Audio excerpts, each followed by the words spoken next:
Ladies and gentlemen, all rise. Court is back in session. Welcome to another exciting episode of The Devil's Due. I am your host, Carl Duty. With me, as always, is the man who doesn't care if you're hearing Yanni or Laurel as long as you're listening to us, Mr. Drew Celestino. That's a lie. You do care about that? It's Laurel, and I'll hear nothing else. I agree with you, but at the same time, I don't care. I saw it, so I was like, really? We're doing this whole gold dress, blue dress thing again? It's the dress. It's back in audio form. To be fair, Yanni is in there, but it's at a very odd pitch, and you have to really... I don't know. I don't care. If it makes you feel any better, statistically speaking, the majority of people hear Laurel, making us correct and them wrong. Okay. That works. Sure. All right, sir, here we are again. Opening statements. How was your week? It's been fine. I'm in a mood today. I don't know why. Woke up in a mood. Yeah? Been that kind of day. I've just been irritable all day, so this ought to be fun today. Yeah, I'm kind of irritable myself right now, so I mean... Well. Normally, I'm the control to your chaos. So, hey, folks, the cover is off. Let's see what happens. Wow, the worlds are colliding here. Yeah, it's just I don't know if it's the weather or what, no, not the weather. That's is this what it's like when worlds collide? Sure, if it helps you. Yeah, I just things have been bothering me lately, and I woke up just not feeling pretty upset with the world. So that's where I'm at today. Let's back up though, maybe to a less angry time. It's been an interesting week. Mostly again, construction happenings happening in the basement. Yep. We're getting there. Percentage done? Well, the framing is about 93% done. But this last 7% of the framing is the tricky 7% that I've been the intricate, like little nooks and crannies. You're like, I'll put that off to the end. Well, yeah, because now you're at the end. You're like, are we sure there's no more easy stuff I can do? Exactly that. That is exactly right. I said this is why I saved it till now, because it's been straight lines following a perimeter up to this point. Now it's measure twice, cut once. Well, that's a good rule for anything. But no, now it's like, okay, I've got 3 turns. I've got no joists I can affix to. I have an I-beam, 2 ducts, and a little jog in the wall to make all this kind of work. And I don't know how it's all going to come together just yet. So, yeah. And just throw like a blanket over it or something. Sure. Pro job. Nailed it. Wrap some yellow under construction tape around it. So yeah, that's what's been going on. Wall building. I'm building walls, Carl, because as in our American parlance, that's what we do now. We build walls. Or but mine are walls. We're going to build walls and. Well, I guess I'm more efficient than our illustrious turd in chief. Then I think it's safe to say right now you are a more successful president of the United States than Donald Trump. No, I'm not. No, I'm not. Because as a theme with the day and the reflections of the week, he just gets to keep failing upward, and here I am, kind of trying to live my life like a regular person, and I'm kind of the same, if not in decline. That's just the world we live in now, where you can just fail and do bad at things, but continue to ascend to greener pastures. Money helps. Money does help. So yeah, I'm kind of mad about some things today. Sorry. Wrestling also is another angle to this. Because did you hear the WWE news? Something about SmackDown. Well, Raw and SmackDown are both getting new deals, right? Okay. USA is keeping Raw for 3 times the amount they paid for Raw and SmackDown previously. Wow. They're getting about $1 billion over 6 years from USA. That's a lot. Meanwhile, SmackDown went to the highest bidder. Fox picked it up. 5 years, $1 billion. Fox, like standard Fox, or as like in Fox Sports? Not Fox like Sports. Following the Simpsons. It's going to be on Fox. network television. Huh. This is a first for WWE. It's a pretty big deal. No, it's not a first. Saturday Night's Main Event. That was a special event only. This is a weekly episodic television program. How often was Saturday Night's Main Event? Often. Like once a month? If that. Once a quarter maybe. I always tried to stay awake for it and I never could. So Anyway, they're getting $2 billion for the next 5 to 6 years, which is bananas. Yeah. And they're doing it with a product that's terrible. Yep. The weekly product is garbage. It's a garbage product. Mm-hmm. They're alienating their live fans. Everyone's miserable. Everyone hates, but well, actually, I shouldn't say that. Apparently, it's valuable enough to where these TV contracts are just being given to them for all this money. Because live television is now where television wants to go. They don't want the scripted stuff can all go to these streaming services and whatever. So they think live stuff is what's going to be the big motivator for television viewing. And they're kind of not wrong, but like WWE, if you watch their programming, you're going to pay them $2 billion for this? I don't think they're so much buying the programming, air finger quotes, as they are buying the ad revenue potential. Wrestling is a bad advertising dollar spend. Advertisers don't want to advertise on wrestling. Like if you have the same program, correction, same time slot, same network. Okay. Wrestling commands a third or less of the advertising dollar than a regular program, because advertisers think wrestling fans are, face it, dumb, poor people. I don't understand these numbers. So Vince McMahon gets to fail upwards. The product is crap, but he gets more money. Meanwhile, probably get to it in the news. A show that I don't know how is on the air. Gotham, right? I remember Gotham's. We laugh about it because whatever. Yeah, I mean, but it's crap. It's garbage. Yeah. It's crap. But that's not crappy enough that someone else didn't say, "Hey, you know what? You know what we need in the world? We need an Alfred show that's like the origin of Alfred." Really? We need this? What is this crap? Who is making this crap? Who is demanding this crap? Who are these people? And why do they get to fail upwards? Dude, I'm like irrationally mad about all this. And this all kind of coalesced this morning on me, and I've been like stewing all day. What is going on out there? Folks, I think you're in for a long show, because normally like I kind of rein in Drew and shed some light of hope on these things. I just don't got it in me this week. Am I wrong? Like, what is happening? No, you're not wrong about the Alfred show. I don't think it's something that anyone's really asking for.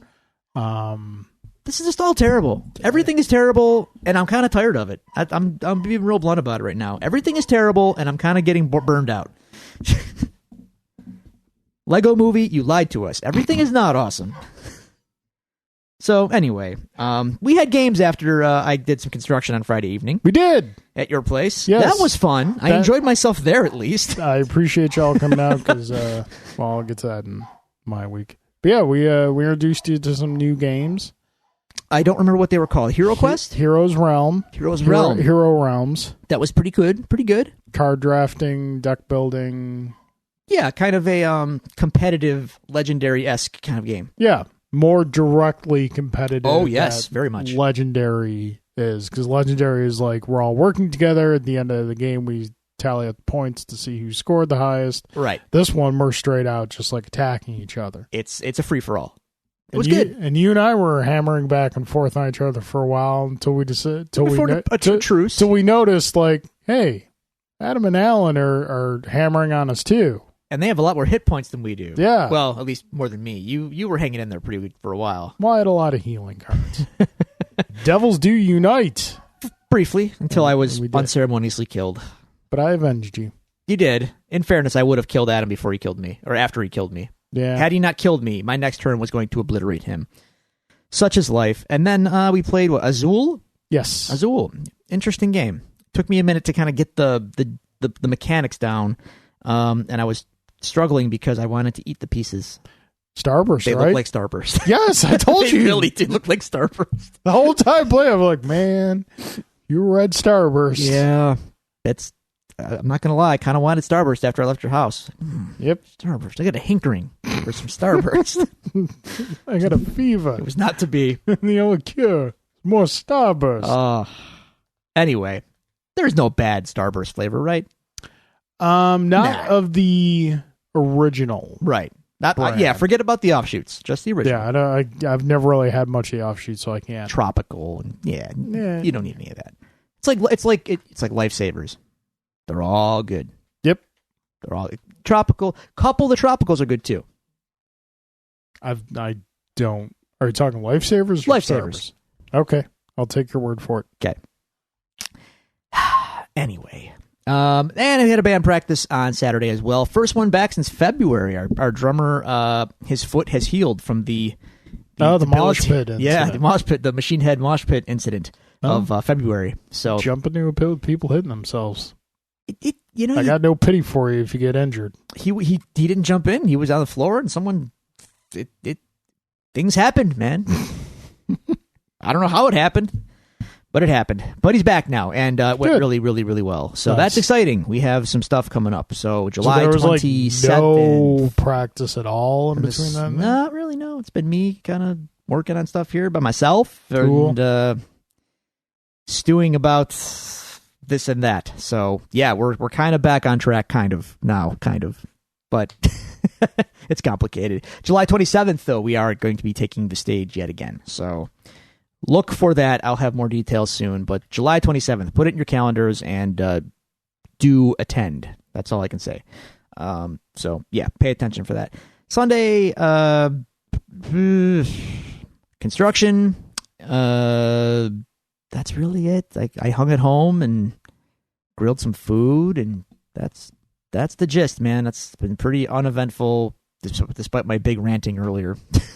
Yeah. So that was my week up until yesterday, which, again, led directly to my mood today, because after all this news coming out about the TV contract for WWE, had some friends over last night to watch NXT, which is, always enjoyable. And then we did watch Raw on Fast Forward, because that's what we do.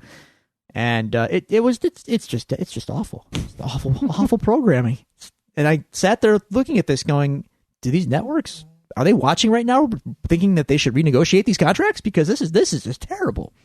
Well, it's not like a lot of these network executives are guys like yourself who have an affinity for professional wrestling and understand it on a certain level. I understand that. But you understand, like, quality television, right? Like this is you understand, like, a great shame if you're watching something really bad and someone walks in and they're like, what are you watching? You know that feeling? Yeah. That is WWE every week.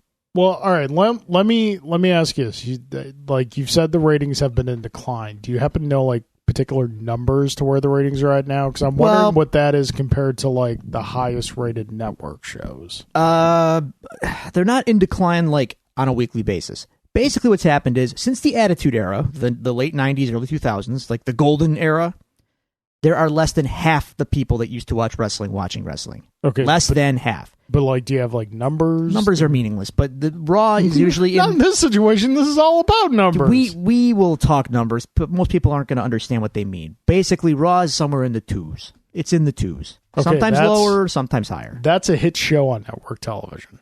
And that's basically where it's settled. Yeah. Sometimes it does a little more, sometimes it does a little less, but that's basically because their audience is it's a stable, captive audience. I get it. I understand it. And all your gripes about this, I feel, are valid, but as I'm like to do, taking it from the other perspective, 2 million viewers weekly, that's a pre-made hit show that you don't have to do a huge amount of promotion for. The audience I understand is that. already there. I know. And I know.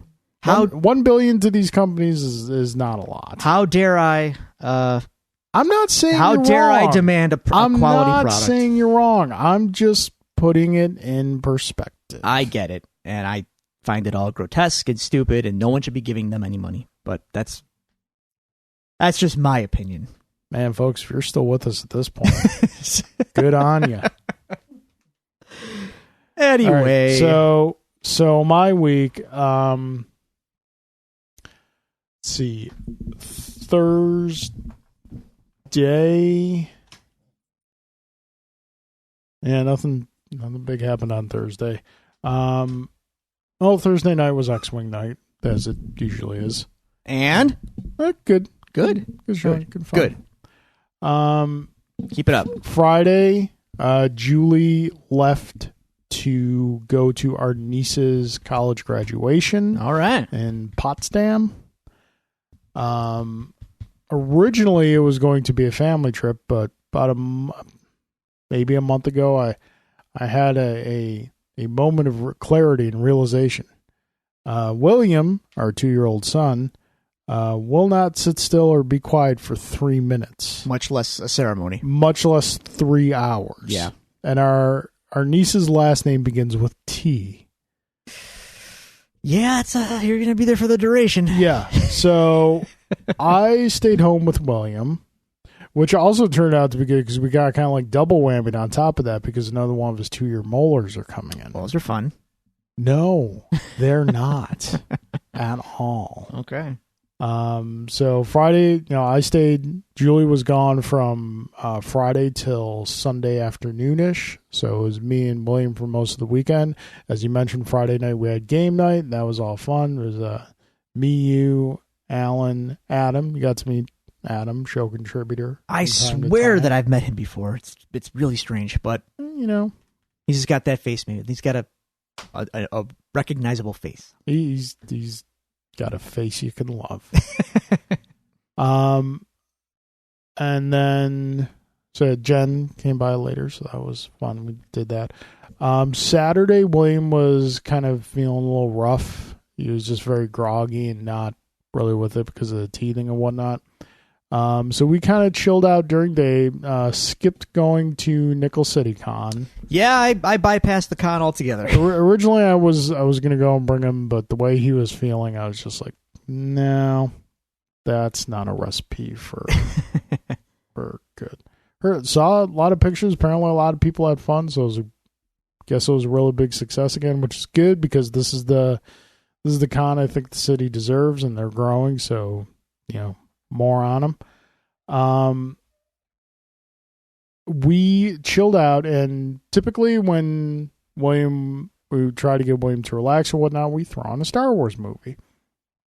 So this time I threw on Last Jedi. Mm-hmm. Because, context doesn't really matter because he doesn't quite get it yet. He's flashy, lights bright, whatnot. Sure. Stuff, music. He likes that. God, that movie is so good. It is, I know. It gets better every single time. But Carl, it ruined Star Wars. How could it be? No, it didn't. But it did. It ruined it. It didn't. It did. It ruined Star Wars. It redefined it. Ruined it. Totally ruined it. Ruined. You know what? Ruined. I think I try to look on as we mentioned earlier, I try to be optimistic and hopeful, especially when people are concerned. And whereas I get a lot of your points on fandom, I think fans are adverse to change. Oh, absolutely. Let me finish my statement. Mm-hmm. Fans are adverse to change because change is so rarely done well. Yeah, that's a matter of context. That's a matter of that's subjective. Change is change. It's up to you if you can go with it or you can't. Quality's almost but nebulous. sometimes change is done poorly, i.e. moving from the Tim Burton version of Batman to the Joel Schumacher version of Batman. That was change. Sure. That was bad. Sure, Yeah. but, if you came in with the Schumacher movies, you don't know any better. It's all subjective. Then going from Schumacher to Burton would be change, and that would be good change. In theory, yeah. But yeah, that was so great. Really, really enjoyable. Banner Saga came out for the Switch this week. Okay, how was it? And I picked it up, and I'm really enjoying it so far. It's a little slow burn in the beginning, but like with any strategy RPG game that has like an in-depth story, that is to be expected. But if you've ever played like Final Fantasy Tactics, you will really enjoy this game. So yeah, $20 on Switch. It's cool. Definitely well worth it. I also picked up Baseball Stars, Neo Geo Baseball Stars. Now, which Switch? Which version is it? It's the NES or the arcade? No, it's the arcade, the Nice. Neo Geo, Yeah. the one they did for Neo Geo. Now, question: does that one have? Can you make your own team and save it and buy Yeah. players? And stuff? Oh, No. that's not the same. Because it was made as an arcade Yeah, game. yeah. Yeah. But the NES game, dude. interesting. Oh well, yeah, way the ahead of NES its time. game. Way ahead of its Classic. time. Interesting thing. I also have a Neo Geo collection for PS2, and that game is on it. But like the Switch one was $8, so I was like, convenience. I'm willing to pay that tax. In the PS2 collection I have, which is predominantly a translation of the home console versions, which there's very little difference between the home consoles and the arcade. There's an option in that game you have, and you can use it as often as you want, which I never understood, to rage up your player. Rage? Yeah. Rage? Pretty much. It's pretty much like Bane hitting the button. Wow. That is not in the arcade version. I always found it amusing. And then Sunday night, after Julie got back, I actually went over to our friend Adam's house and we played some more games. Played a game called Yamatai, which I think you would enjoy. It's work placement, drafting, building type game. Thematically somewhat akin to Settlers of Catan without the trading. We played that, and we played Clank the Mummy's Curse. So that was a lot of fun. All right. Dear listeners, if you'd like to tell us about your week, if you'd like to send us any questions or comments, or just tell us to lighten up and stop being so dang grumpy, you can do so at the following locations. You can go to Twitter. Follow us at Devils Do Pod.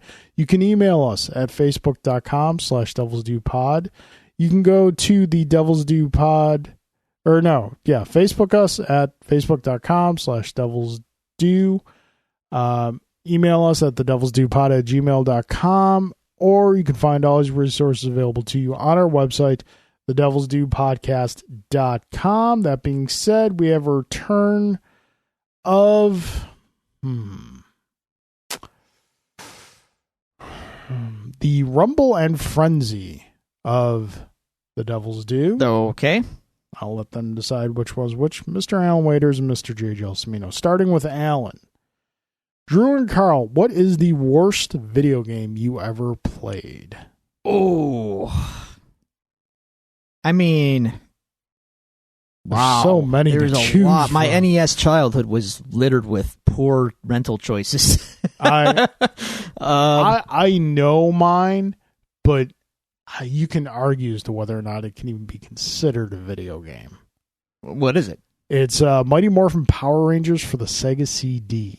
Is it just like a full motion video game, basically, where you push Yeah, buttons? it was basically they took episodes Yeah. and put it on there, and at certain points in the episode, kind of like Dragon's Lair, you have to like hit a direction or hit a button. But here's the thing. Those games were fairly common on the Sega CD, but if a lot of them were actually done pretty well, like a Dragon's Lair, to where depending on what you did, you would get like a different animation or whatnot, failure animation or success animation. Sure. Power Rangers, it didn't matter. Like the episode just kept playing. So what? Well, you had a life meter, and when the life meter ran out, The episode ended. it just showed a picture of the Megazord blowing up. And that was it. Man. Worst game I've ever played. Thank God I didn't purchase it. It was just a rental. God, I think you could probably just pull up Angry Video Game Nerd on YouTube, and like most of the early games that he reviewed would be. I've played those. So Castlevania 2, yep, I don't like that game either. Where do we, I mean, I will beg to differ with him on that. Like the Turtles, the first Turtles game, I think is actually not bad. It is difficult and it's a little cheesy, but it's not bad. It's a pretty decent game. Worst, I don't know, man. All the X-Men games on the NES were god awful. All of them, they were all bad. The LJ and X-Men games. Oh, was there more than one? Well, there was the Wolverine game that came after it, and that was bad too. I never played that. It stunk. It stunk. Those are pretty bad. There's a lot of bad NES games. Yeah, and a lot of bad Sega games. Sega in general. I don't know. Yeah, it's tough. We'll leave it at that. All right. Carl, is there any way we can stop this abomination known as the Thundercats reboot from Cartoon Network? No, there isn't. Can we give it the 1994 Fantastic Four treatment where it was never released to public? No, we can't. We'll get more into that in the news. Drew, with so many ports from the Wii U to the Switch, do you think the games were underestimated? Donkey Kong Tropical Freeze was rated a 6 for the Wii U, and for the Switch it was rated a 9. Yeah, see, that's ridiculous. That's no. Well, hang on. Number one, first mistake. Don't be one of those people who obsesses over game scores. Yeah. Numbers are arbitrary. You like what you like. You like what you don't like. what you don't like. I'd rather read a review telling me the pros and the cons of a game, and in the end, a recommendation or not. Yeah, that's it for me. IGN, for all their faults, does pretty solid video game I'm reviews. over IGN. I used to be an IGN guy, and I don't care about IGN because they use numbers, whatever. Yeah, but they also get the pros and cons. Yeah, but they get all right, whatever. But everyone obsesses about the number. That's my point. I like Kotaku's old system. They don't use this system anymore, but they should. And their old system was: should you play this game? Yes or no. I like that. That's like it's harsh, but pretty fair. And if the game is like half baked and not quite good enough, then no, you shouldn't play it. But it's accompanied by a very good write up as explaining, rationales. Anyway, back to the original point though. Don't obsess about the number 6 versus 9. Considering it's the same game, that's ridiculous. Yeah. Granted that there is more modes of play in the Switch version. Is it a 3-point difference? Come on, no, probably not. So don't worry about the number. In any case, the games for me were never in question for the Wii U. The games were great. The problem people had though is just they didn't buy the Wii U. Yeah, the system didn't sell, and it had the content. It just didn't have the install base to get the content in people's hands. I actually think it's really smart what Nintendo's doing is taking those like top tier titles and re-releasing them on the Switch, because like Mario Kart 8 is, and they release it and they improve. They give you a little extra, and you've got the install base this time around, so people can get the experience. I mean, I would expect more, to be honest with you. The only thing that stinks about it is that I did own a Wii U, so when the more of these that come out for both, so it's like, kind of a double dip. Yeah, and that does stink. But you don't have to get them all. I mean, obviously Mario Kart was a solid purchase option. Donkey Kong, not for you, not so much. I'm not really a Donkey Kong guy. Yeah. But I mean, if they put it this way, I would have a bit of a crisis of conscience if they put out like Twilight Princess HD or Wind Waker HD on the Switch again. Because I bought them both for the Wii U. Yeah, I don't think you'd need to go a third go. I wouldn't need to, but I might do it because I'm a Zelda nerd, man. I mean, I know what's wrong. I can't lecture you on this because the Street Fighter Anniversary Collection is coming out. There you go. I'm going to get it. Yeah. No, again, so basically back to the point, though. No, the Wii U's content was never the problem. Nintendo put everything they could into every game they put on the system. No one else bothered to put games on the system. Yeah. They just didn't have enough units in people's hands. Now with the Switch, they've got a lot of units in people's hands. Yep. So by all means, man, get those games out there and get them the recognition they deserve. Yep. No, I agree. Are there any ones that haven't been released or rumored to release that you'd like to see make transition and maybe didn't get the love the first time around? I mean, rumors are rumors, so you never know. Super Mario 3D World is one of the absolute best Mario games ever made. Really? Yes. I wasn't crazy about it. Oh man, it was excellent. I think absolutely one of the best ones. The one Switch game I had, or the one Wii U game I had. Because I got the bundle when I got my Wii U. Wait, did it have 3D World or did it have New Super Mario Brothers? No, 3D World. The cat suit and whatnot. Yeah. I just didn't find it very challenging. Oh, man. Whoa. Visually, it was great and everything. Not challenging? Gameplay was great and everything. You either are a god at platformers or you didn't get far enough because that game is beat the game. Hard. Did you beat it with all 4 characters? No, beat the game. Then That's you didn't all beat I the need. game. No, that game unlocks a whole ton of stuff when you beat it with each individual character. So, and including a 5th character. So, very challenging. Anyway, I'd like to see that one, I think. All right. Moving on to Mr. J. Gelsomino. Drew and Carl. It's Valentine's Day and you have no significant other. When I first read the start of this question, I was like, wait, what? It's like, no, it's not. Jay's been in a coma for 2 months. I screwed up. And you have no significant other. Who is the lousiest date? Nora Freeze on a trip to Phoenix, Arizona. Okay. Alicia Masters at the Louvre. Okay. Power Girl in Abu Dhabi. Power Girl. Who's Power Girl? Am I blanking here? The DC kind of Supergirl from an alternate reality. Oh, Power Girl. Yeah. You don't need to make the motion. I understand. Jessica Jones at an AA meeting, or Aunt May, and I'm going to kind of clean this up a little bit because it's a family show. Aunt May at a house of ill repute, shall we say. And I just like to use the word ill repute. Which is the worst date? Yeah. Well, those first couple ones again. Some of these don't sound that bad. Nora Freeze. Who was Nora Freeze? Mr. Freeze's wife, who's in the... Oh, the right. Nora. On a trip to Phoenix, Arizona. Yeah, I mean, is she pre-accident or post? I know. There's no context here. Yeah. If she's pre-accident, sure, why not? If she's in accident, then she's in the capsule, so I don't have to worry about the heat. Right. But she's not much of a date, though. Post-accident, I mean, I'm assuming everything got fixed, or she's a corpse. Or I'm talking to a sleeping tube. Baby, you going to get the corpses? Yeah, nope, that's a bad date. Alicia Masters at the Louvre. That's a good date. That'd be a great date. Yeah. Alicia Masters, even though she is blind, is an artist. And she, you can describe things to her, and she can probably ask educated questions about art, being that she is an artist, and that'd be okay. Power Girl in Abu Dhabi. Power Girl's costume, obviously somewhat sexualized because she literally has a window in her her costume. That's kind of her gimmick. In Abu Dhabi, which they wouldn't like that. No. But that doesn't mean the date would be bad. Yeah, this could be hot. It'd be like Phoenix, Arizona times 3. That could be bad, but I hate extreme but she can fly, so we can just go into the sky. It's a little cooler up there. No, I see what you're saying there.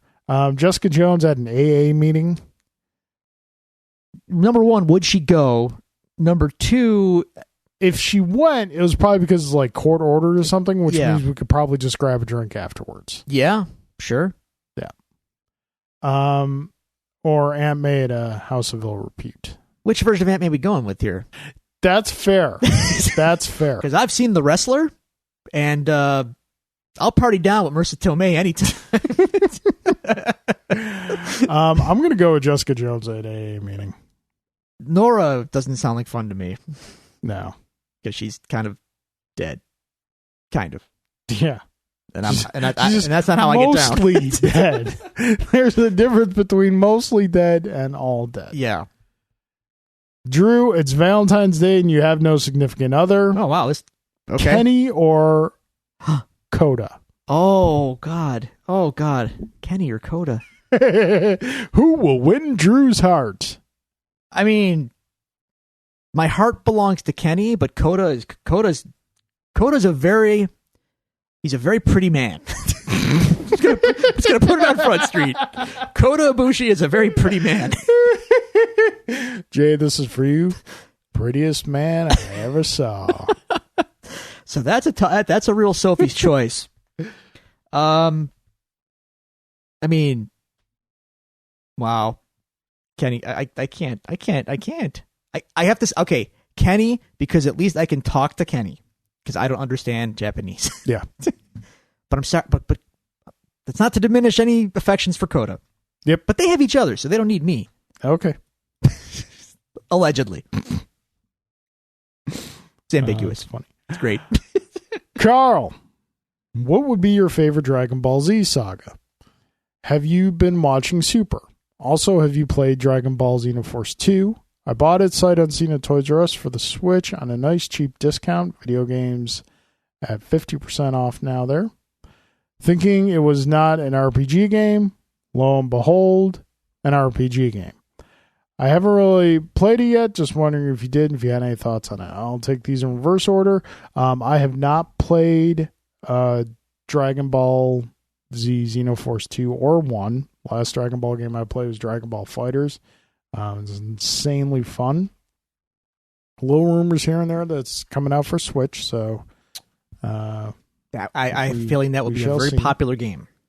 I have not watched Dragon Ball Super. I I haven't. It's okay. My favorite Dragon Ball Z saga would probably be the Cell Saga. I think that, the Cell Saga, just everything that happened was really, really cool. As far as Dragon Ball Z goes, it was probably the best paced of the sagas, and that's saying something when it comes to Dragon Ball. I watched Dragon Ball a lot in college. I just never took for me. No, it's fine. I mean, the lore and everything is really cool, and it was fun to watch at the time. But a couple years back, like one of the movies came out, and they were showing it at the Dipson Theater on Main Street. Movie? No, not the live action okay. movie. They do like animated films. The Dipson Theater on Main Street and had it, and my friend Jim and I went to go see it, and I'm watching it. And it was fun, and all, but it was kind of like that friend you hung out with college who was always a blast and really fun, and then you kind of meet up with him again like 10, 15 years later, and you hang out with him for a little bit, and then you kind of remember why you eventually didn't hang out with him anymore. I see. So yeah, it was kind of like that. Gotcha. Just because there's so long that doesn't happen in Dragon Ball Z. There's so, like, you think Netflix pacing is bad? Oh, sir. Compared to a season of Dragon Ball Z, Netflix pacing is like Fast and Furious. Wow. Yeah. Well, you've basically ensured that I'll never watch Dragon Ball Z. Yeah. I don't have time for that. Yeah, and here's the real rub. Back in days of yore, when I was in college, we didn't have streaming services or no. You had to wait. We had to purchase VHS tapes. Or that, yeah. That came with 3 episodes of tape. And because it was anime, it was the beginning of the anime boom, these tapes were $35 a pop. I remember those days, yeah. And for a college kid, that's like $80. Yeah. And you know what happens in 3 episodes of Dragon Ball Z, Drew? Not a lot. Well, that's a hell of an investment. Yeah. Yeah. It's a lot of money I wish I had back. All right. Jane Allen, as always, thank you very much. We appreciate it. That brings cross-examination to a close, bringing us to the case files. We don't have like any huge earth-shattering news this week, but we've got a lot of little really fun stuff to talk about. So I'm just going to pop around here. As Alan alluded to in his questions, it was announced earlier this week that there was going to be a new Thundercats cartoon. And if you were to send me the text on this without any images, I'd be really excited for that because I grew up with Thundercats as a kid, really liked it, loved the 2011 reboot. It was incredibly done. If you ever have a chance to watch it, I highly recommend it. Episode 2 had me in tears, legitimate tears. Again, we've mentioned as in the past, I'm an easy cry, but you know, for something that's essentially a Saturday morning cartoon, that's still saying something. Then we saw the trailer and the visuals. And all I can say is Thundercats. No. You know, yeah, it looks dumb, but that's what kids like now. They like this Adventure Time kind of Teen Titans Go absurdist animation style. I don't mind the animation style. I do. I think it looks like garbage. No, I'm saying like that particular style has its place in the proper context. When applied to something like Thundercats, no. Well, when you apply it to something like Teen Titans, people said no. But this is what the kids want to see. That's what they want. So they're taking a property that they know they can. It's a known quantity, and they're going to try and sell it to a new audience. And I don't like it either. I want to be clear about this. I think it's terrible, but I'm not the one. They made that 2011 series for you and me, Carl, and I didn't watch it. In 2011, we weren't buying toys. That exactly. It didn't sell toys, therefore, you know, it bombed out. To be fair, though, I don't know that they're going to make toys of this either. So what are they selling now? I'm sure they'll make toys of it, but they'll make like cheap little like chibi toys and whatnot. I don't know. It's a whole different game now, but somehow they'll tie it into Minecraft and the kids will buy it and they'll love it. So I don't know. You know what offended me more than the animation? What's that? I know the answer, but That guy the guy in charge. As soon as I saw him, I was just like, well, there's your problem. There's your problem right there. With his little top pony bun thing. Yeah. Someone punched that guy in the face. It's not even a man bun. He had a little fountain going on up there. Yeah. No. Yeah. No. And it's not like a ponytail. No. A ponytail's respectable. Well, slow down. I don't know about respectable, but this gentleman. Yeah, it was like a man bun, but like not enough hair to make it a full bun. It's a fountain. A little fountain. Palm tree sticking out on top of his head. There is only one entity, real or fictional, that can rock that hairstyle, and that's Akuma. Sure, but his hair gets more and more ridiculous with every game. So, and he's Japanese, and it's animation, and all bets are off. It just, guys, listen up. Listen, come closer here for a second. Sit on Uncle Carl's knee. He's going to spin you a yarn. If you are able to grow hair that is long, luscious, and beautiful, like I was once able to, it is your responsibility to never put it in a bun. Ever. The man bun is the modern day mullet. I think a mullet's far more egregious, but your point is taken. In any case, yeah, that dude offended me more than the actual cartoon. Yeah, I'm not looking forward to this at all. I'm not planning on watching it. I mean, Then it's not even worth discussing. We're not going to watch it. It's not even for us. It's not. Yeah, I know. Like, I'm trying to think of a benefit of the show, and the only thing I can think of as being a benefit, which is like a long stretch, is that this show can introduce a new generation of fans to Thundercats, who, not all granted, but some of which may be interested enough to like dig into the lore and go back to like the good stuff. You know what it's going to be? It's going to introduce Thundercats to a whole new generation who 20 years from now will want to see the gritty reinvention of that. So it'll come full circles. Yes, exactly. Okay. We just have to wait until we're like 60 to see it. Okay. So you have that to look forward to in your old age. Yep. In more pleasant news, extremely show relevant news, it is being widely speculated that our wishes for Daredevil season 3 will come true, and that Bullseye will in fact be in season 3. That's the hot rumor. Yep. Okay. I forget the actor's name, but I looked him up. I'm like, sure, okay, okay, you can do it. Yep. Will he have the costume? A mask at the very least. I think that would be kind of, because Daredevil's costume you can kind of make work. Bullseye's costume I think is a little harder. Is it though? I think it is. Put him in a black tactical suit and give him a I mean, the mask not so much. But like the black tactical suit, it'd probably be like you said, that suit with the mask. It's not going to be like the white gloves and the white boots and the white belt. No, but even if you just gave him some kind of white ring around the shoulders and a black mask with a bullseye on it, I'm good. I'm happy. Okay. No, I hope that's what we get. We're not going to get that. I know. They can't even throw us a bone. Come on. As far as Daredevil in the comics goes, it was announced today that Phil Noto will be joining the monthly series as the artist starting in August. I'm way okay with that. I'm okay with it too, but I really enjoy Henderson. I think he's good. Phil Noto is good. He's great. Phil Noto is very good. I think Henderson's style lends itself more to Daredevil than Noto's style does. We'll see. Yeah, we'll see. Don't get me wrong. I'm not.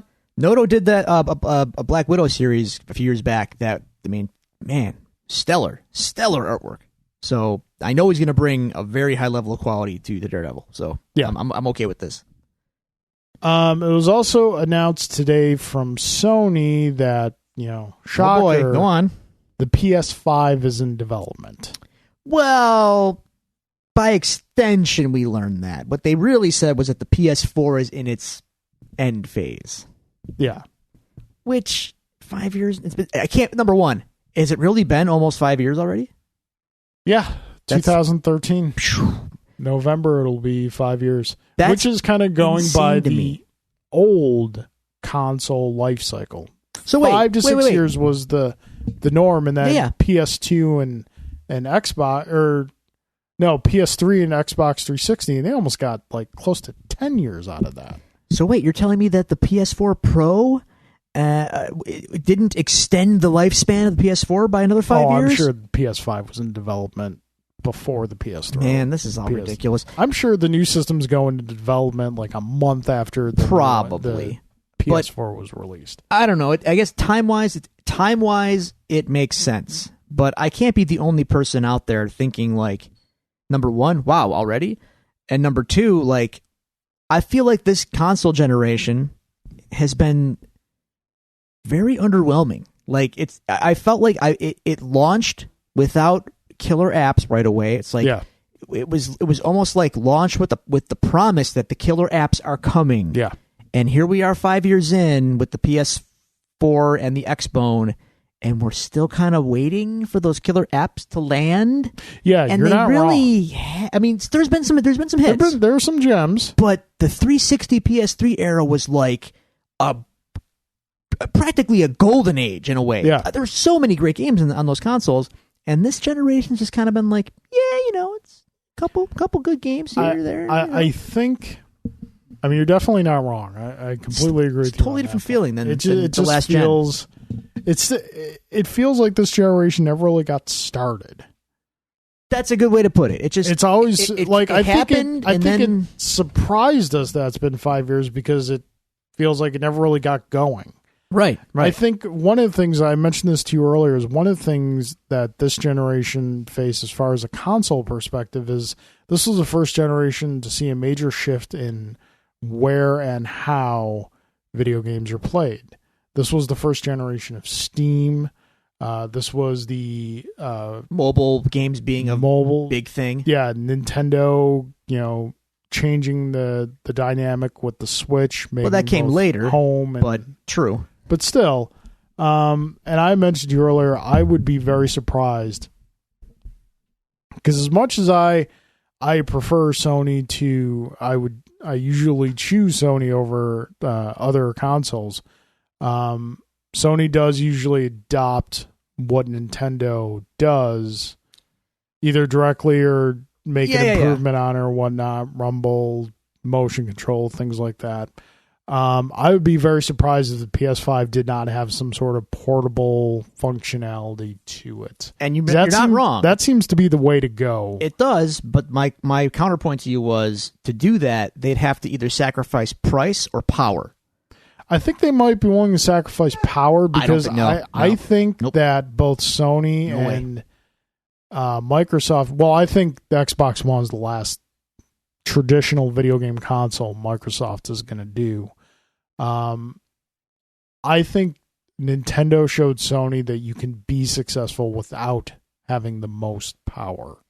I think Sony they have been power hungry since the PS2 days. When they were developing the PS2, they swore up and down it was the most powerful thing in the world. And it was. And it was. And then the PS3 came out and they said it was the most powerful thing in the world, and it kind of was.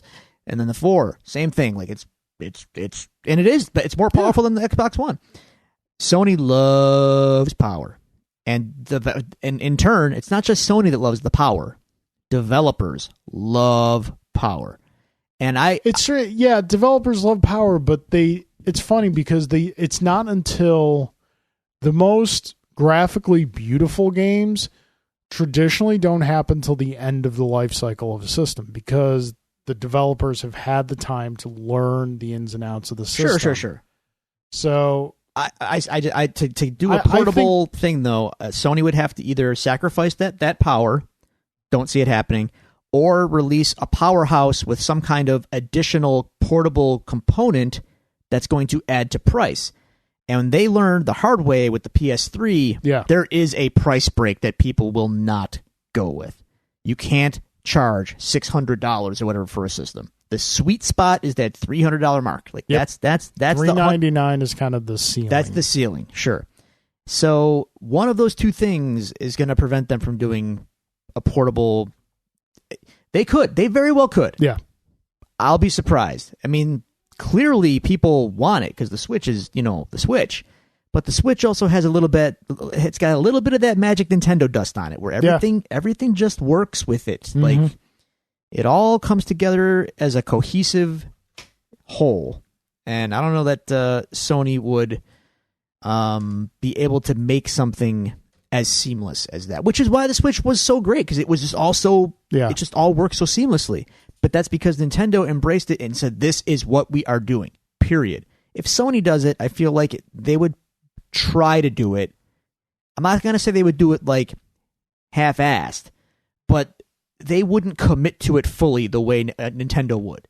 And it would become a feature that would be forgotten, and then it would just be a gimmick that they give up on. Which is strange, because when you think about it, Sony was kind of first to the game on that whole like play your home console games on the move with the PSP remote play function. Right. So I think they've got like stuff.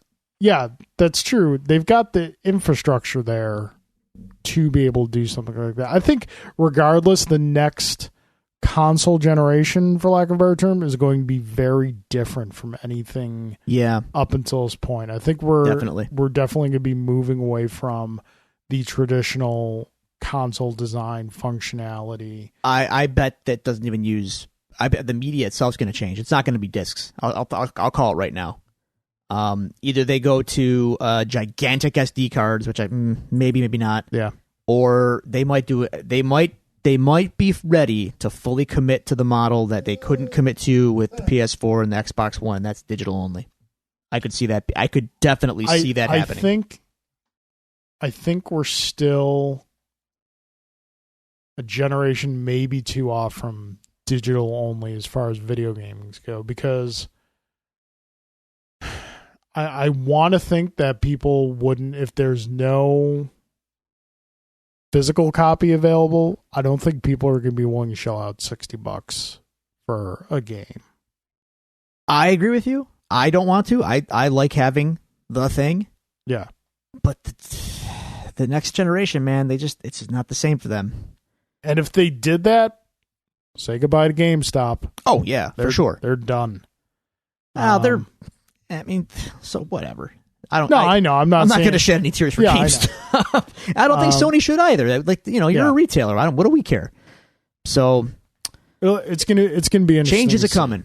Yeah, change is definitely a coming, and I'll be curious to see where it goes. In the meantime, can we get these? Like, can we have those games that we've been waiting for before this thing gets put to bed? Like, I want at least one or two that are just like, this is why I got the PS4.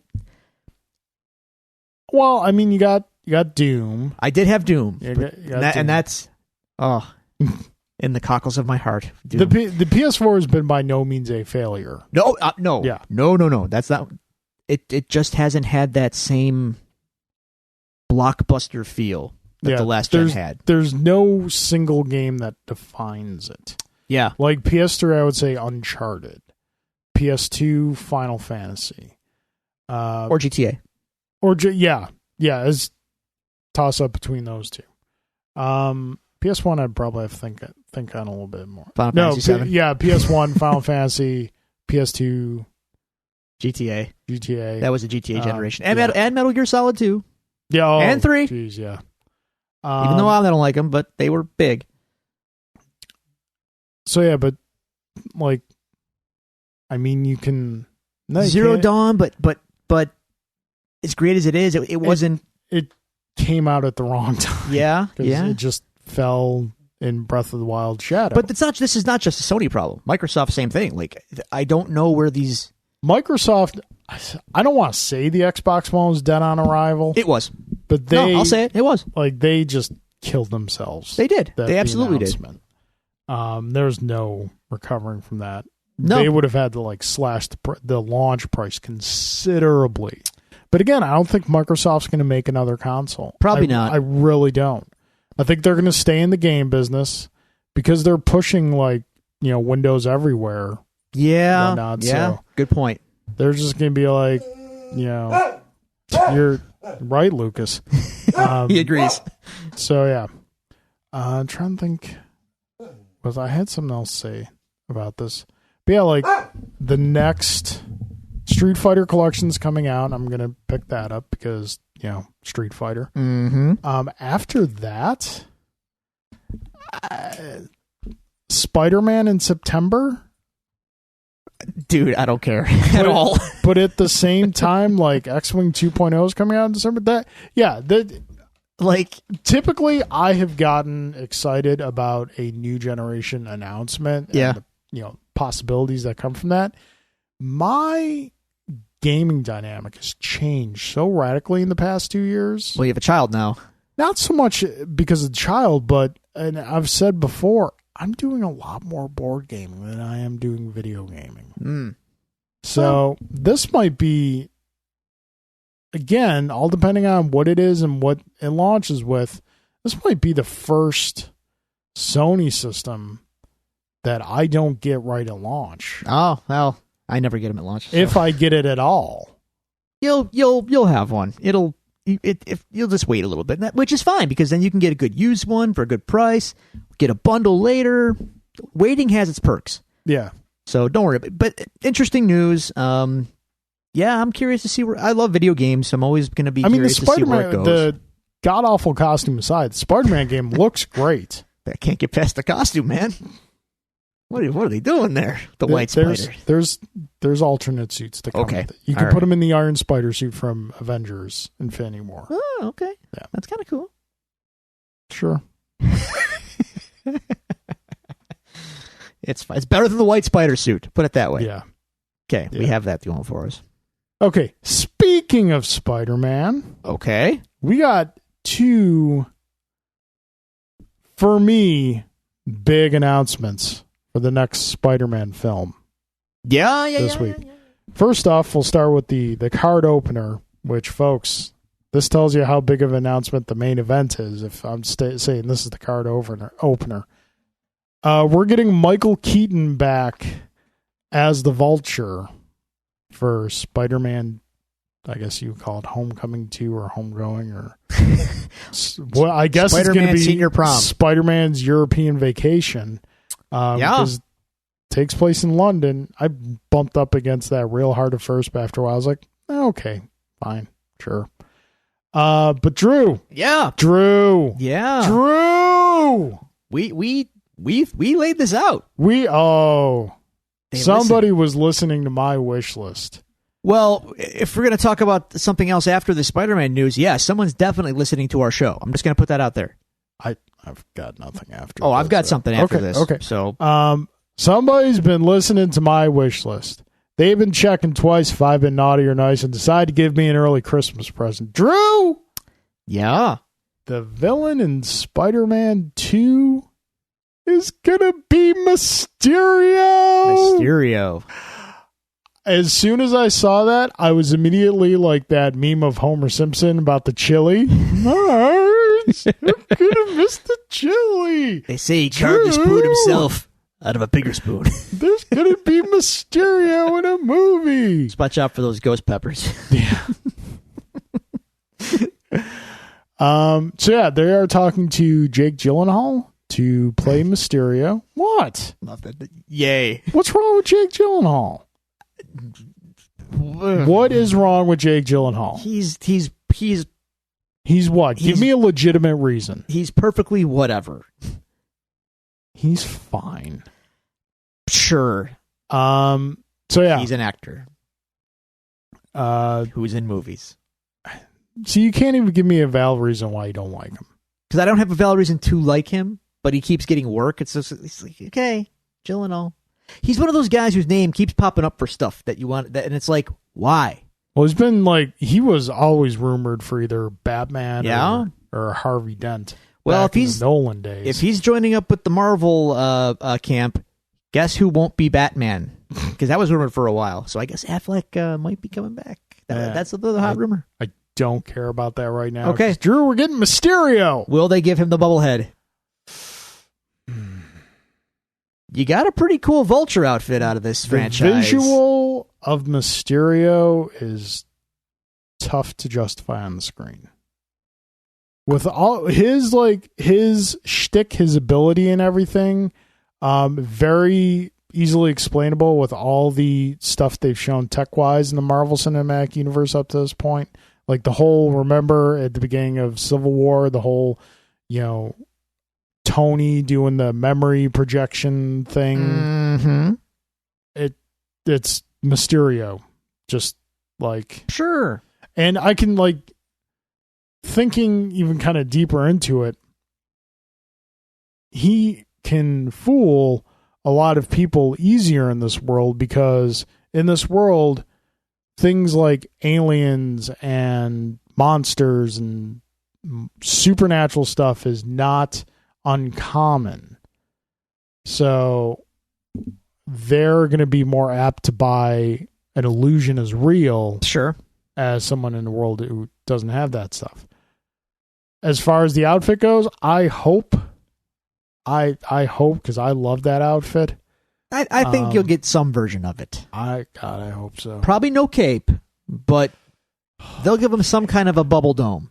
Maybe not a full shoulder-to-shoulder bubble dome, but a glass head of some kind.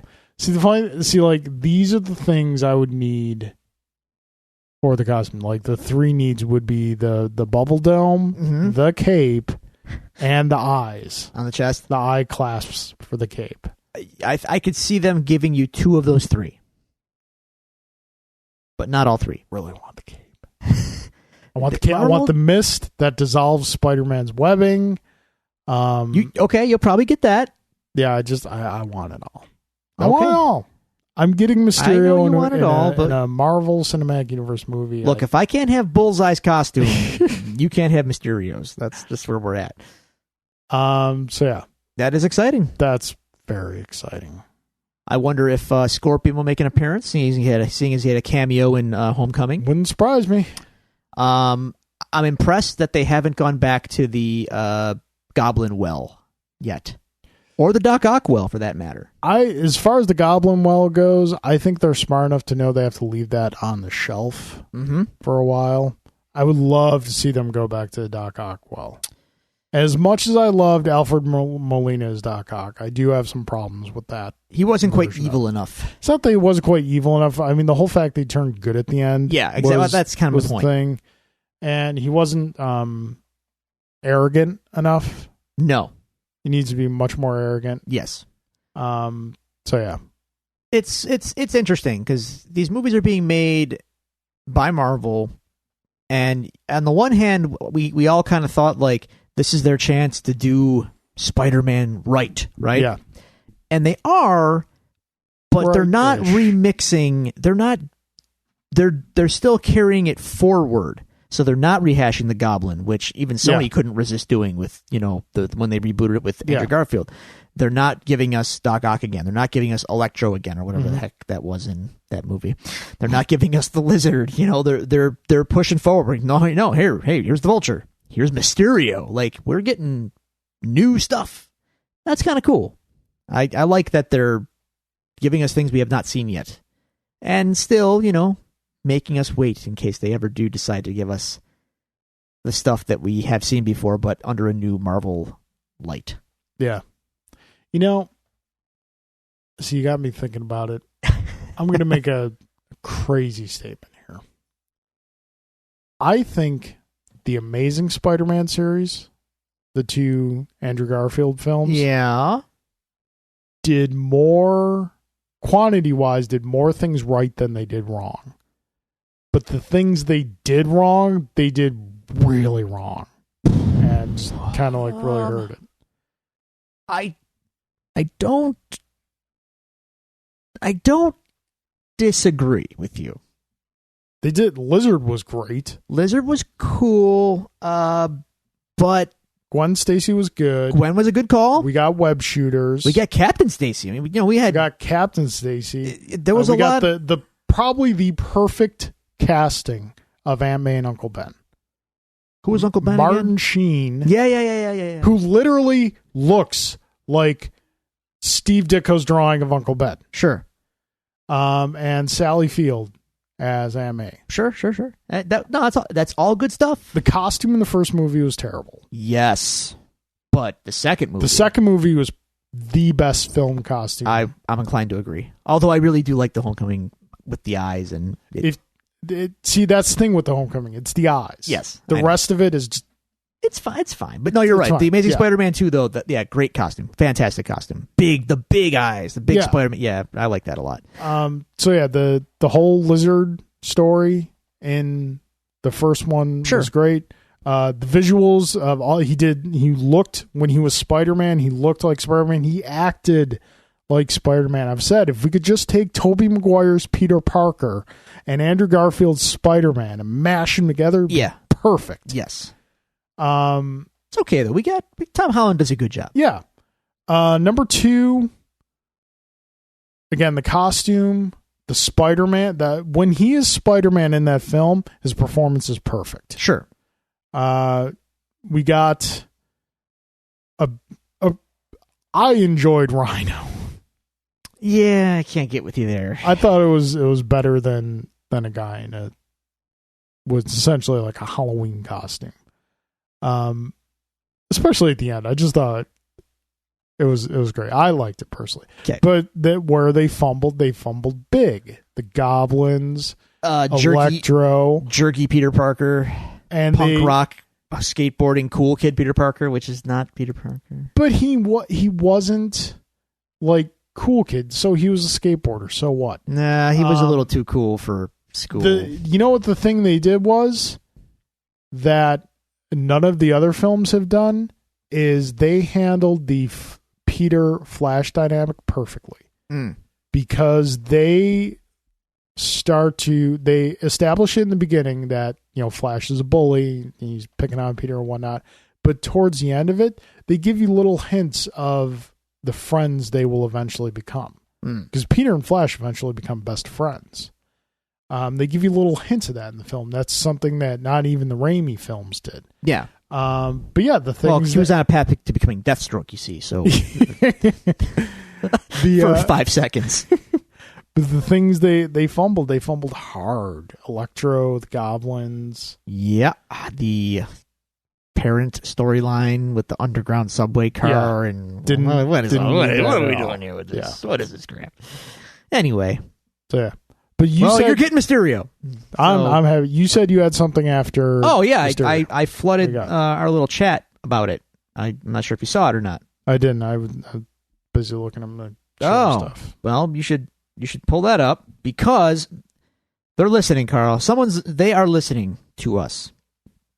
You guys out there, because Damon Lindelof, the guy that I do not trust one bit.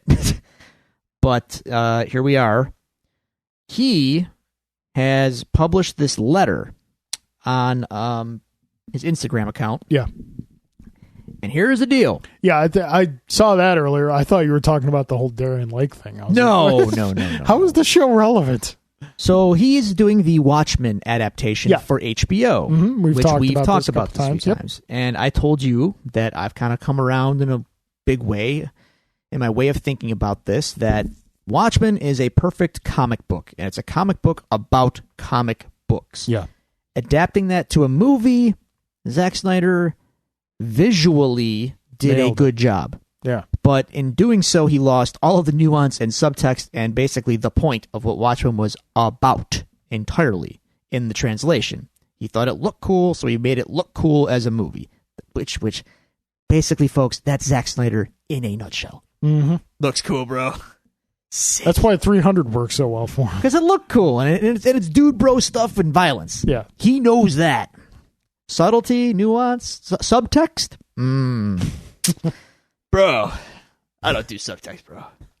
Anyway. I do Batman with machine gun. My Batman's got, machine guns, bro. My Superman so awesome. Breaks necks. Snaps necks, bro.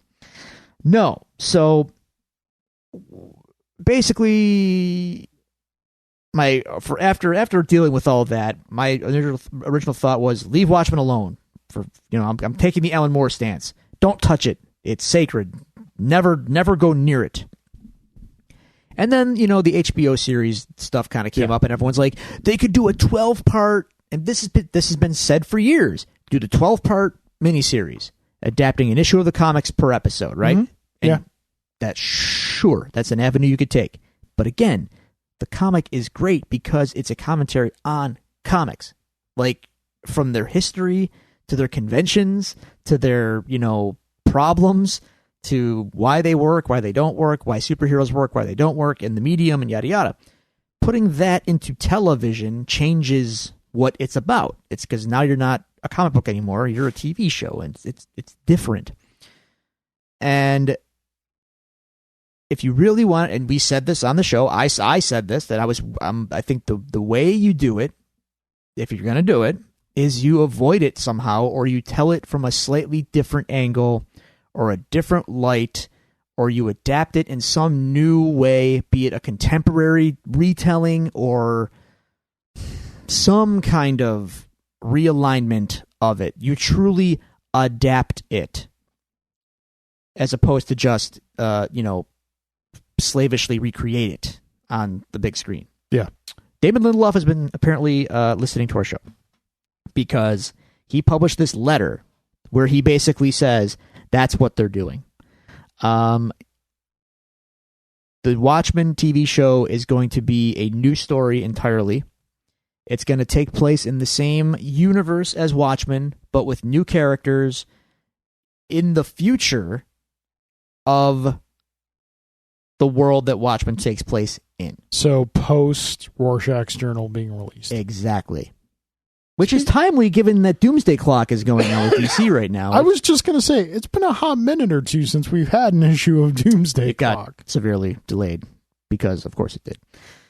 So, we'll get back to that when that comes back out. Yeah, well, because either Jeff Johns or Gary Frank, and no one in editorial knows what they're doing. So, like, you have other writers trying to make things work, and it's a mess, actually. But we're not talking about that. So, what he's saying is, Lindelof is saying that Watchmen, as we know it, the comic, is kind of like the Old Testament.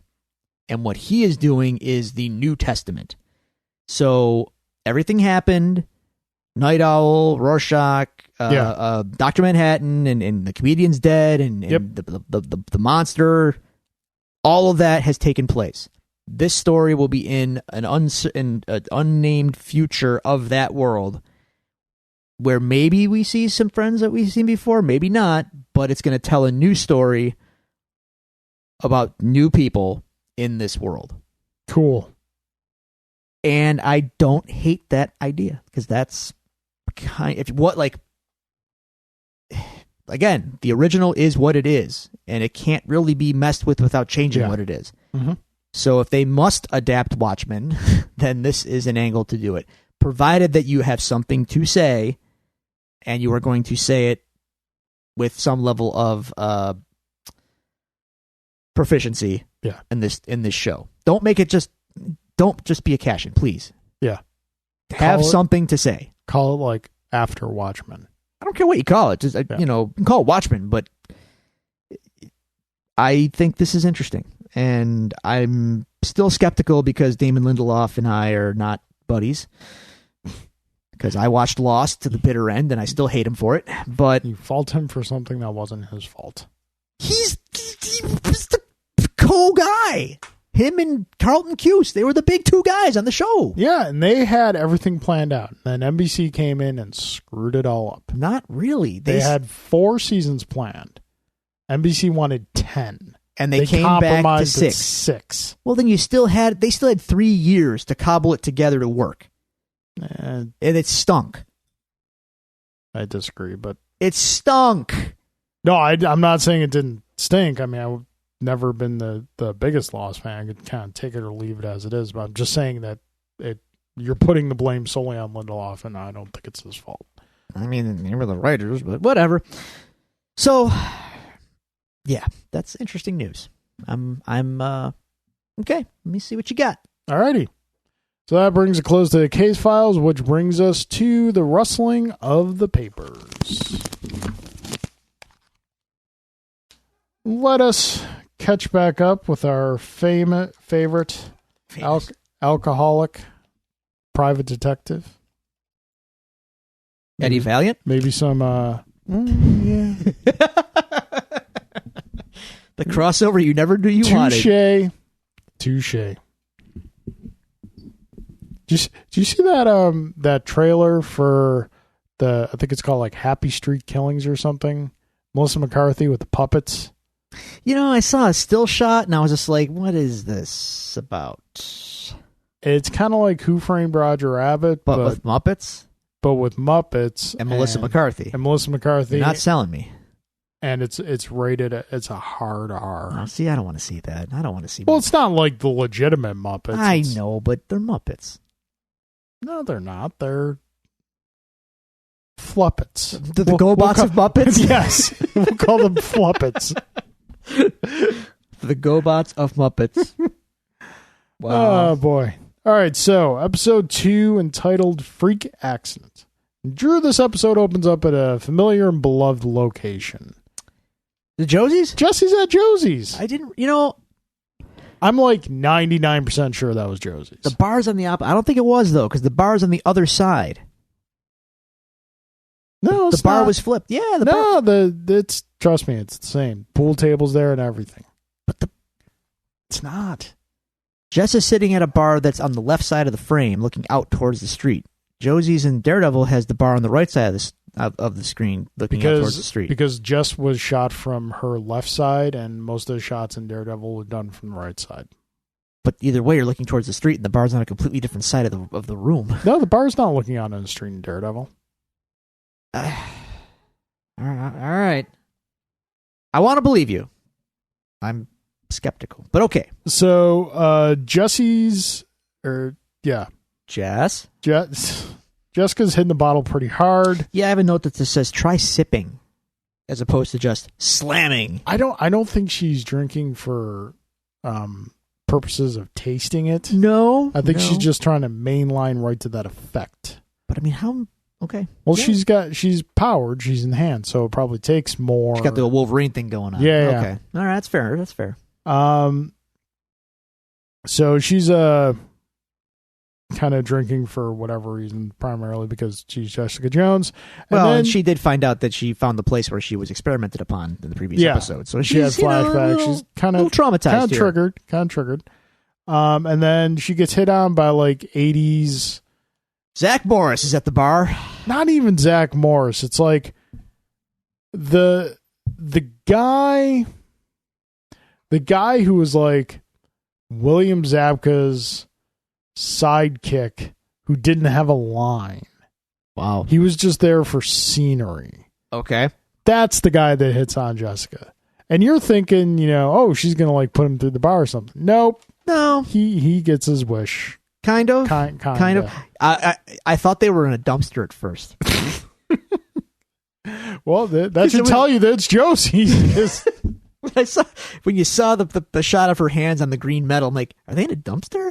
And then they pan up like, install. Yeah. Okay. Yeah. So while that's going on, Malcolm is digging into IGH. Yeah.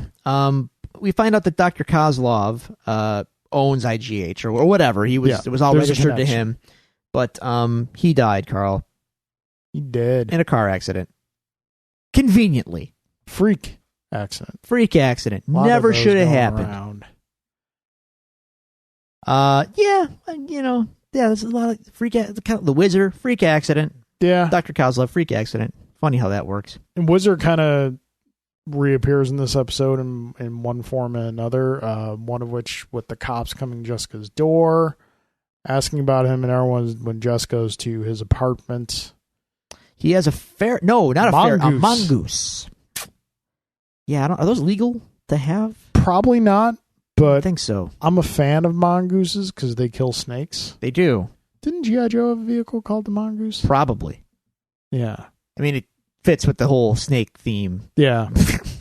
Cobra, So, yeah. And, Drew, I noticed in this episode, a couple digs at Spider-Man. Kind of. With great power comes great mental illness. Well, in the Wizard's case, yeah. Yeah. And certainly in Nuke's case, who shows back up here. Yep. And, there's, what's his name? Jessica or Trisha's boyfriend. Nuke. No, not Nuke. The one she's with now. Oh, Griffin. Griffin's got a scrody sense. Yeah. Yeah. And this is not, and rest assured, sir, this is not the last time the show will be taking digs at Spidey. Okay, fair enough. So, fair enough. Yeah. I have to. I empathize greatly with Trish early in this episode because she's very stressed out because she has a meeting with her mother. Yeah. I understand. Yeah. My heart rate goes up too when I have to have those. You laugh, but I know you do too. Rebecca De Mornay's, her performance is really great because I really hate this character. That's Rebecca De Mornay? You didn't know that? No. Dude, it was Rebecca De Mornay all last season too. Wow. Yeah. I didn't know that. I learned something today. Yeah. It's all right. But yeah, you do not like this character at all. No, she's just pretty terrible.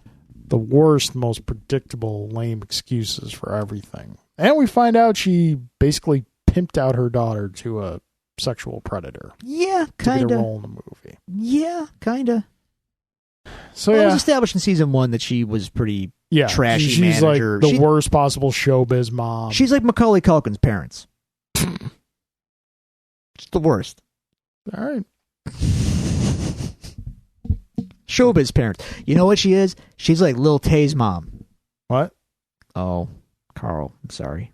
What? I'm sorry. I shouldn't have said anything. What? Because now you don't you want to know more now. I mean, just a simple. I can't, dude. I swear, if this becomes another thing like dude's not signed, I can't. There's nothing I can say that's gonna be able to do justice to the nightmare that is Lil Tay. all right. You will feel terrible about not just yourself. You'll feel terrible for the child. You'll feel terrible for her parents, and you'll feel terrible about the world that we live in that allows these people to exist. I've stopped caring already. That's, to be honest, that's for the best. For the best. Yes. Let's see what else we got. I kind of want to jump around. I just don't want to do like a linear thing. Like what kind of like popped out to you for this episode? Theme of this episode, as theme of the show, is everyone's kind of going through some trauma here. This is very much a show about trauma and the impact that it has on your life. So Jess, obviously, family died in an accident, which she partially blames herself for. She survives, albeit with powers and craziness that she doesn't quite understand or remember.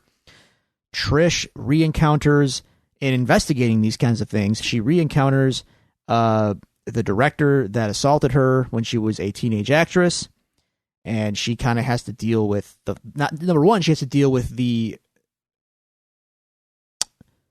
triggering, or she consciously goes back into this. Yeah, she has to and she does it willingly, by the way, in order to help Jessica. So she is confronting something horrible from her past for a friend, but then she has to actually confront the guy, and then clearly she's rattled afterwards. And then you've got Hogarth, who is like... Hogarth is partying like it's 1985. Jesus. My note is hookers and blow, because hookers and blow. Yeah, it's... Now, her wife died in in season 1. So she is clearly... And, again, blame. She probably feels some degree of responsibility or blame, because it was her involvement with Jessica and yada yada that led to her wife dying. So clearly she is not in the best mental state. So we have that scene when she's in the car and she's the light changes and she got a phone call and she's just like completely blanked out. Yeah. And then like happens in New York every day, like you do. A woman on the street approaches her randomly and says, "Hey, you want a party?" Carl, I've been in New York so many times, I've never once seen an actual honest to God street hooker. All right. I'm just putting that out there. Have you gone to the parts of New York to where they might be? I stay out of Queens, sir. Like, I mean, there's street hookers, but like if you're always just in like Times Square one night, you gotta go. Dude, I've been all over Manhattan. It's a theme park.